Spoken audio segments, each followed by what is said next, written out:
All right, we talked about recruiting. We're going to circle back to quarterback and the current quarterback for Michigan football, J.J. McCarthy.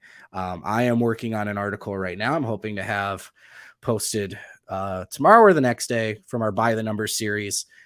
That's something where I dive into data to make an argument. And I'm basically attacking the idea of what does J.J. McCarthy have to do to be better, to get Michigan to that next level, right? We're seeing the list because this is the time for preseason lists, right? Yep. Lots of he's the best quarterback in the Big Ten. He's a potential Heisman candidate. He could be a first-round pick in the NFL draft, etc. This is a different offseason for him than last year. He's healthy. He's not battling for his spot, and he is the unquestioned leader of this team. So what are we hearing about JJ's offseason? I mean, I know he's gained some weight. We could see it. The boy's he's got that football neck, man. Yeah. But what's JJ's offseason? How is he attacking this year? Yeah, he looks noticeably bigger. Noticeably bigger. I think he's taken on more of a leadership. He's really kind of embraced this role of being QB1 and being the guy to lead this offense. And I think he's really embraced that. And he's kind of working to increase his leadership role, to be more vocal and lead this offense. He's got a bunch of things he's working on, really. I mean, you're talking about, team chemistry, a greater understanding of the offense, which I think is huge. I mean, you're talking about, a year and a half with the same pretty much offensive system. He's got a greater understanding of that. I just think, he's on the brink of, we talk about this every year. It's like, is this the year Michigan is going to open up their passing game? Is this the year the offense becomes more dynamic? And I feel like we've said this every year for the past, 5 years, that this is going to be the year where things Harbaugh's been here. Right. Right. And I feel like you finally have the guy to do it, that you have a guy, you have all the tools to open things up and become more dynamic. And you've shown it on tape. I mean, I hate to reference a TCU game. However, that was a prime example of what this passing offense could look like.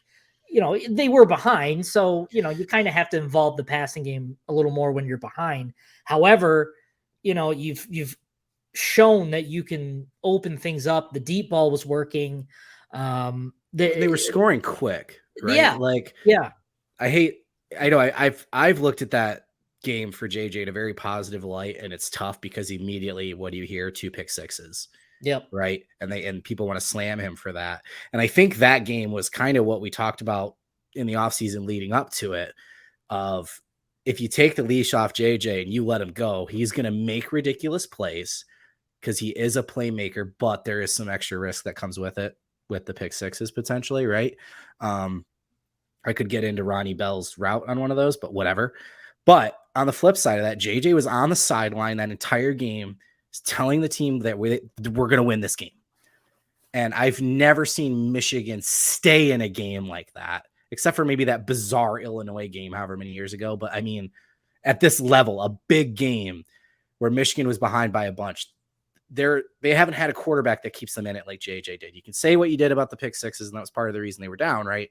But you're right. We saw what the passing game could do. Ohio State selling out on the run. We saw what the passing game can do, right? So I don't know. Part of begging them to change or throw the ball more is just because I think people want to be entertained more. Like you want to see bigger plays or something, but like what they're doing is working. Yeah. Like running the ball is working, right? Yeah. But and the argument I'm trying to prove, I will follow where the data goes, but I know Moore has talked about being a little bit more creative because you've got Blake Corum and Donovan Edwards and Colston Loveland and some unique weapons. So you want to be more creative and utilize them a little bit more. But does Michigan need to throw more or just more efficiently?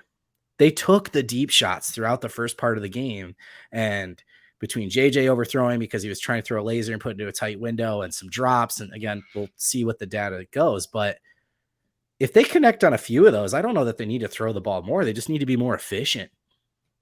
Yeah. And maybe everything looks completely different. But you're right, JJ's the guy to do it, right? And what he adds in the run game, and it's going to be interesting to see the step he takes. Year 2, full off season, healthy, etc.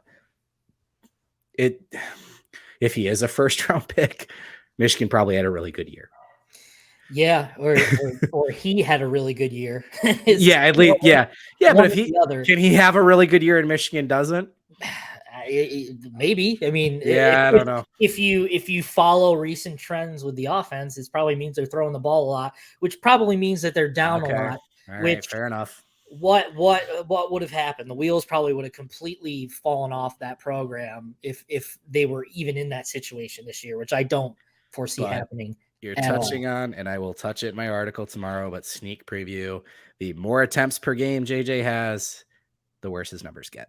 So chicken or the egg situation, though. Is he throwing more because he's off, or is he off and that's why he's throwing more? Right. We'll have to see. Yeah. But